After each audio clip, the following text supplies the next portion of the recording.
करके बैठी बैठी रुक्मिणी अकस्मात एक ब्राह्मण देवता ने तब तक दरवाजे पे आवाज लगा। रुक्मिणी भिक्षा डालो, लेकर रुक्मिणी रोती हुई आई है। बोली ब्राह्मण देव आज यहाँ आप भी कभी नहीं मिले। मतलब हमने तो ये सुना है कि तेरी शादी है, वो भी ससुराल से, बहुत बड़ा राजा है, तेरी किस्मत अच्छी है। तो कहने लगी पंडित जी ये शादी नहीं मेरे जीवन की बर्बादी है। मतलब ये है मैं इस ससुराल से शादी नहीं करना चाहती। ये शादी मेरे मर्जी के खिलाफ हो रही है। मेरा भैया मेरी शादी जबरदस्ती करा रहा है। तो पंडित जी बोले अगर तू इससे शादी नहीं करना चाहती तो चाहती किससे? कन्हैया से। कन्हैया कन्हैया से। कन्हैया को तूने देखा है? देखा है, देखा। यहाँ वो कभी नहीं आए, वो किसी ने नहीं देखा, तो फिर तूने कहाँ देख लिया? बोली पंडित जी मैंने उन्हें खूब देखा है। कहाँ देखा है? तो बोली पंडित जी सुनो, बात ये है बोली कि मैंने सपने में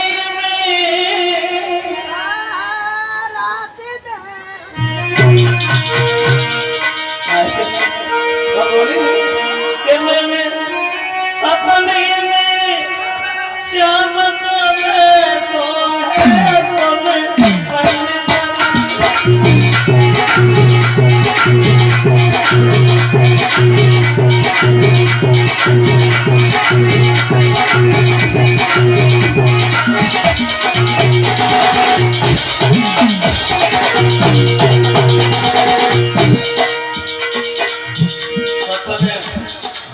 चलो अच्छी बात है, देखो भैया वो बात हो गई, बात हो गई।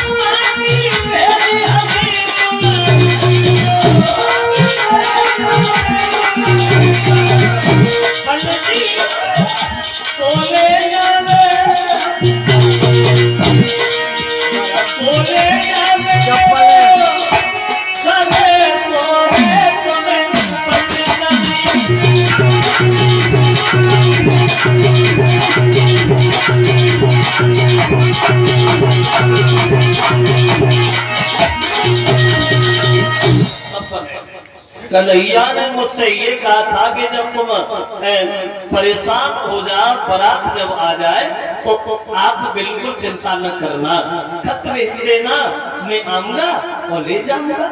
तो पंडित जी बोले तो रोका कर रही है, तो पहुंच गया होगा, चली जाना, रोने की क्या बात। कहने लगे पंडित जी किसके हाथ से खत भेजो?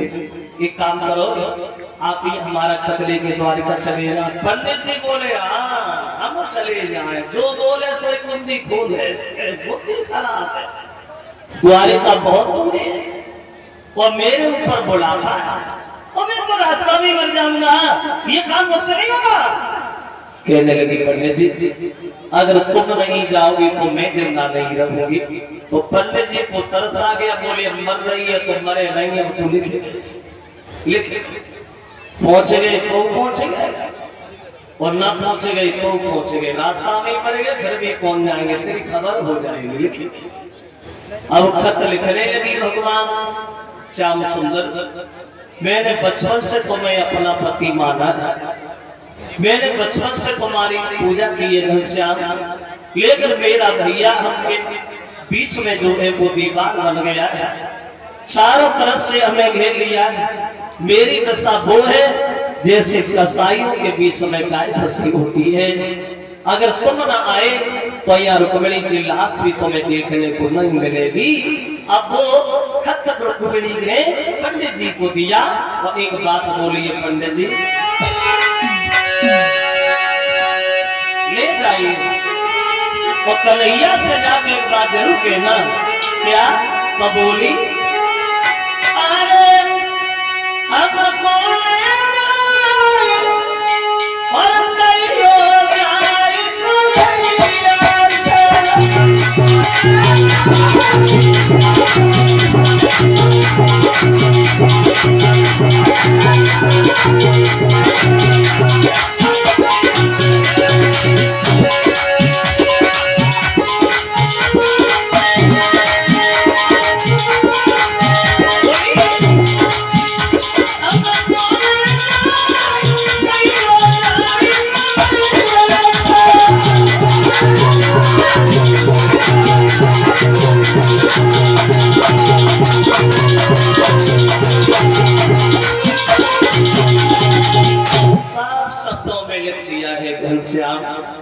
मर जाएंगे लेकिन ससुराल से शादी नहीं करेंगे।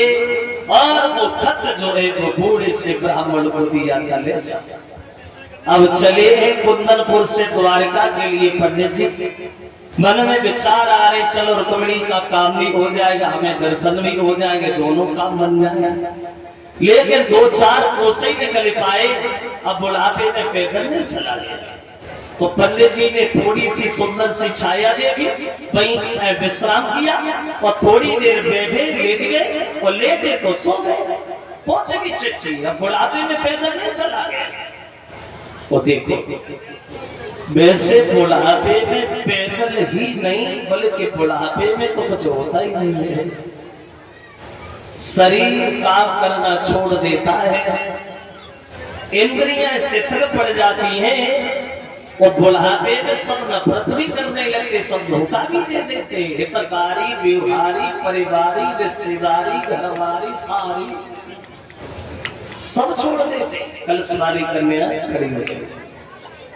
बुढ़ापे में बड़ा दुख होता है। कभी कहता है, देख के जवानी को इतना इठलावे मती, देख के जवानी को इतना इठलावे मती कि आए वो बुढ़ापा तो कसाले पड़ जाएंगे।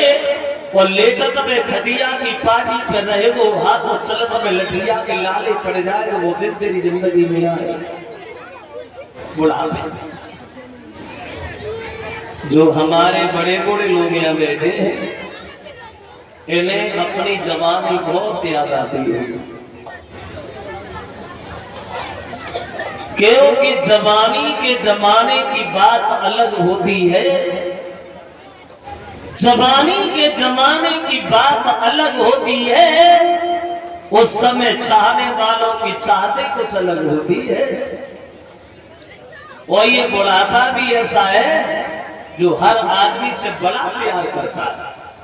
लोग बुढ़ापे को ठुकराते ये कभी ना आए, लेकिन आता है। वो आता है तो छोड़ के जाता नहीं है, पर साथ ही ले जाता है कि चलो को घेरा लगाए। और बुढ़ापे से बचने के लिए आदमी क्या नहीं करता, सब कुछ करता। बाल सफेद हुए, डाई करवाए, हम काम बोले हैं, हम ऐसे ही हैं। आंखें से कमजोरी आई, चश्मा बनवाए लाए, हम अभी बूढ़े नहीं है। दांत गले, दूसरे लगवाए लाए, हम अभी बूढ़े नहीं है। कमर झुकी, हाथ में डंडा पकड़ लिया, हम अभी बूढ़े नहीं है। लेकिन बुढ़ापा भी ऐसा, कब तक नहीं मानोगे, एक दिन तो कहोगे कब हम बूढ़े।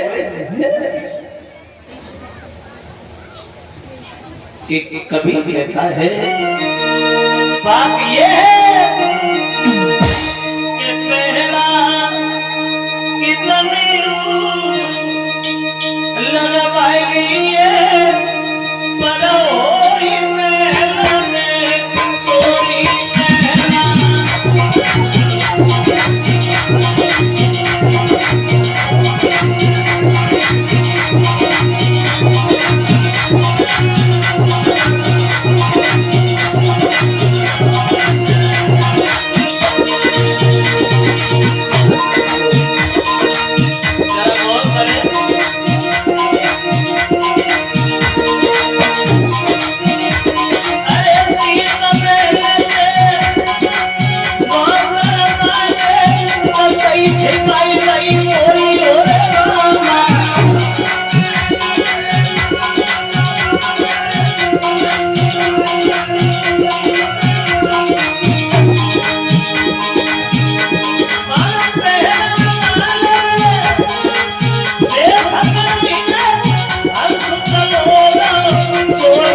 पाए तो कन्हैया ने देखा कि चिट्ठी ला रहे थे पंडित जी तो रास्ता में सो गए।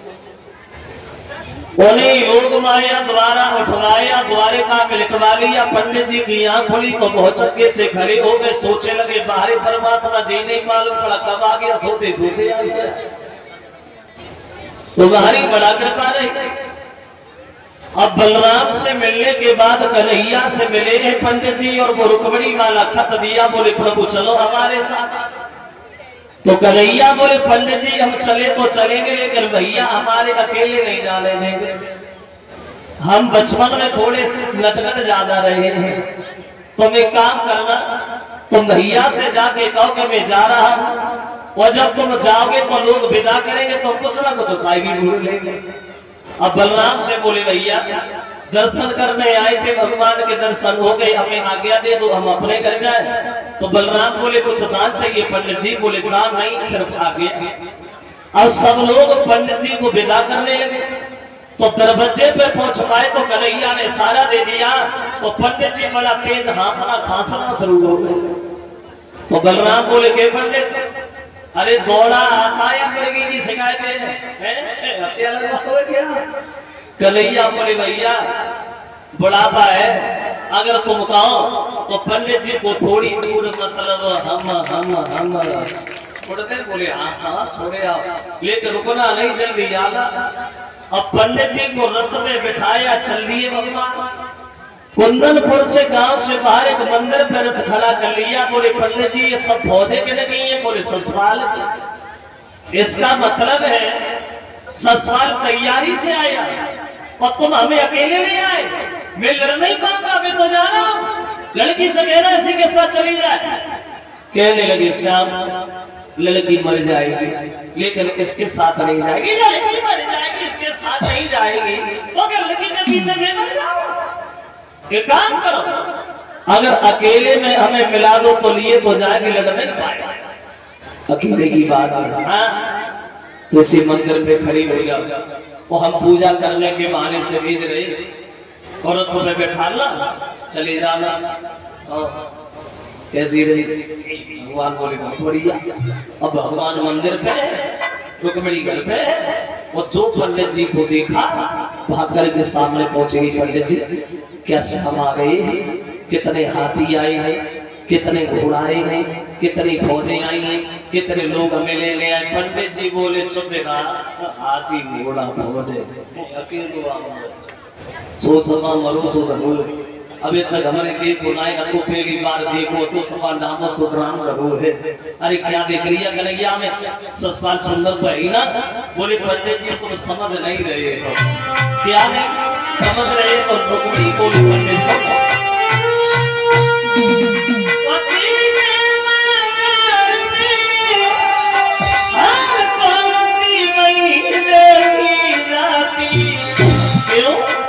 प्रेम हो जाए तो सूरत नहीं देती।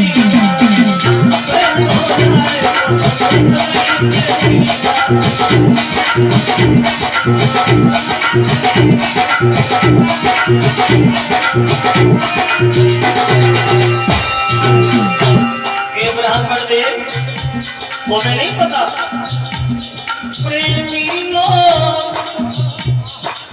इसी प्रण पे दिया करते हैं, प्रेम के नाम पर जो प्राण दिया।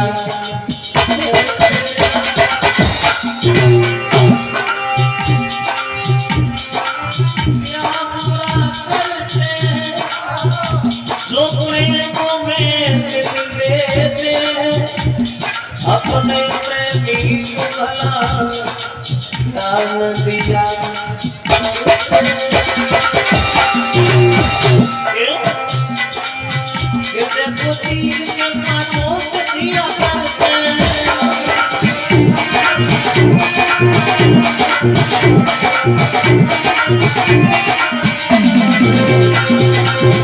उत्तर दिया अकेले आए हैं, मंदिर पे खड़े हैं, पूजा करने के बहाने जाओ और रथ में बैठना निकल जा।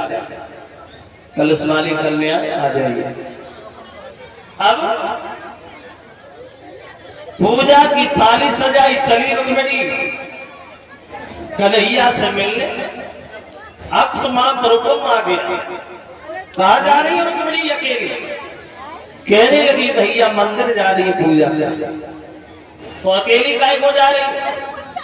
5-6 लड़के इसके साथ जा और पूजा करा के जल्दी लाना, रास्ता में रुकना कहीं नहीं। अब 5-6 लड़कियां रुक्मिणी के साथ चली मंदिर में पूजा कर रही। और रुक्मिणी काल से न बोली जा सना को जे मंदिर में उदम न मचा कन्हैया चले ना जाए। और जब नहीं बोली तो एक लड़की बोली क्यों? पहले जब खूब बातें करो करती थी, अब कुछ बोली नहीं रही। दूसरी बोली चुमेरा बराता नायक का घंटे में चटनी पत्ती हमटे बोलो का करने के लिए तो होना है सब। 5-6 लड़कियां तो नहीं देखे।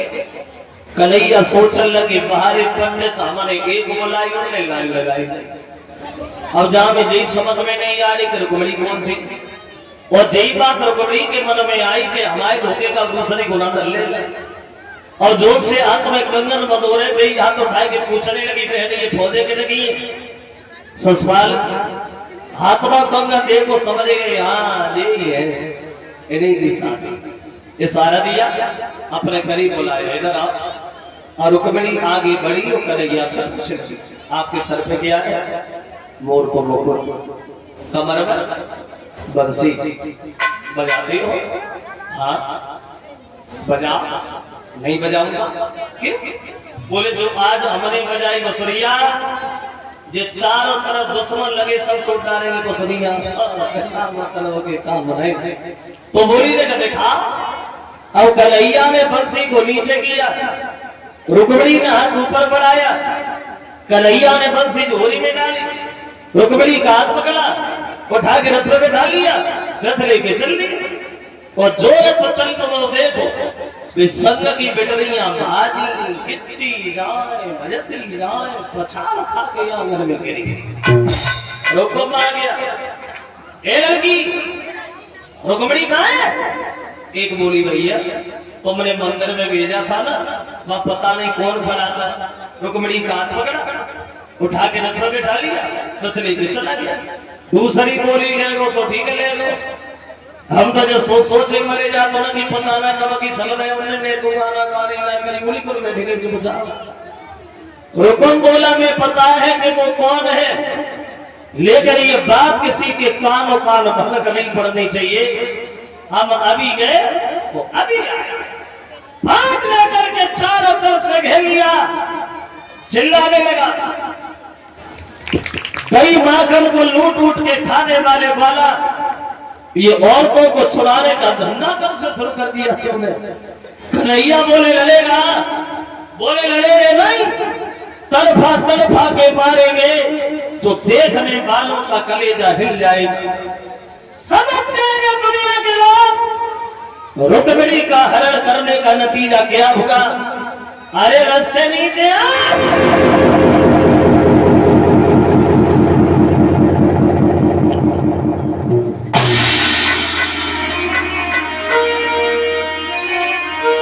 और बोला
तड़फा के मारेंगे।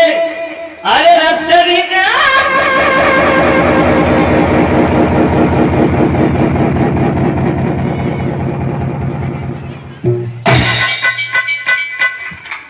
कूद पड़े भगवान घमासान युग हुआ है रुकुम में कन्हैया। जब शादी पे बन बैठे रुकुम को मारने के लिए कुरकुमड़ी बीच में खड़ी हो गई, बोली महाराज हमारे भैया को न मारो, अगर हमारा भैया मर गया तो हमारी साथ की सहेलियां हमें जिंदगी में जीने नहीं देंगी, ताने मारेंगी। ऐसी शादी की जो भैया भी खा लिया, हमारी भैया को छोड़ दो। अब कन्हैया ने रुकुम को छोड़ दिया, रथ के पीछे बांध लिया, रथ लेके चल दी। बलराम आगे बोले कन्हैया ये लड़की किसकी है? जवाब दिए सीने खत भेजा था। रुक्मिणी बोली भैया मेरा भैया मेरी शादी अपने साले से करा रहा था, इसलिए हमने ये काम किया। पीछे देखा ये रथ से कौन बना है? कन्हैया बोले जे तो साले साहब है। तो कहने ही बीच में आएगी ना, साले मसाले भर के छोड़ दे। बोले छोड़ दो। रुकुम को छोड़ दिया, रुकुम भागा हुआ ससुराल से जाके मिला। खबर मिली रुक्मिणी का हरण हो गया, चारों तरफ से घेर लिया। बोलिए दूसरा कौन है? जवाब दिया इसका बड़ा भाई बलराम। बोले कोई बात नहीं, दोनों को आगे से कुचलवा दो और छीना लगेगा।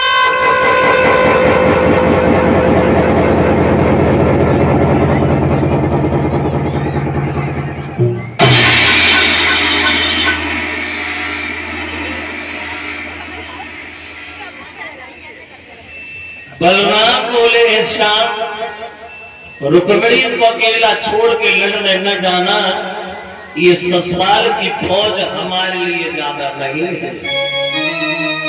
अब हुआ ऐसा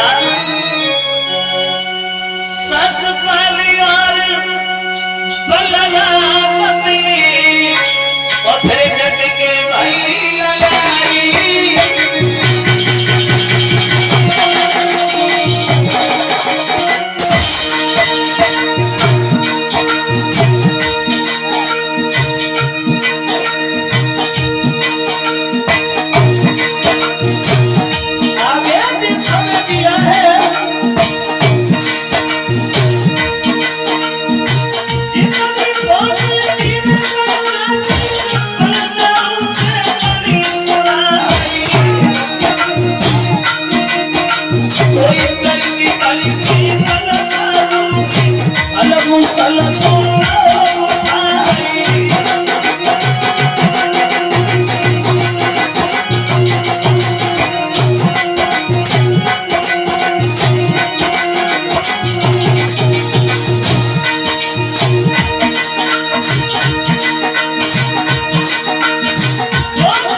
ससुराल की सारी फौज नष्ट हो गई, पीठ दिखा के भाग गया।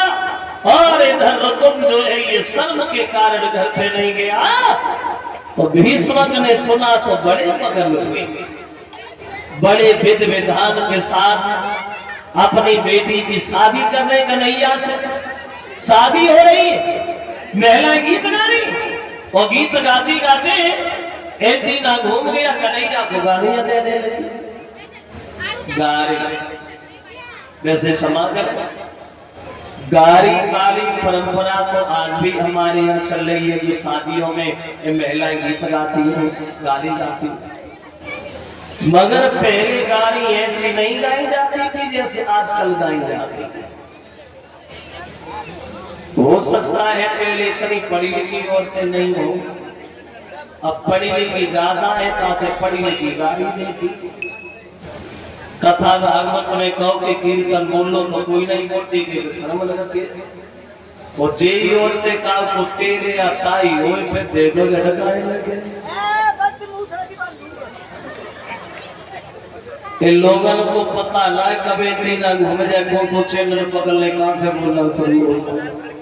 अब कन्हैया को गालियां देने लगी और गाली देती वही बोली, अरे मोरा मुकुट सिरा बांध कन्हैया तुम कोई बात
भगवान कन्हैया का हुआ है रुक्मिणी के साथ। ये 200 रुपया आए हैं हमारे पास। श्रीमान रमेश यादव जोशी गांव के रहने वाले हैं।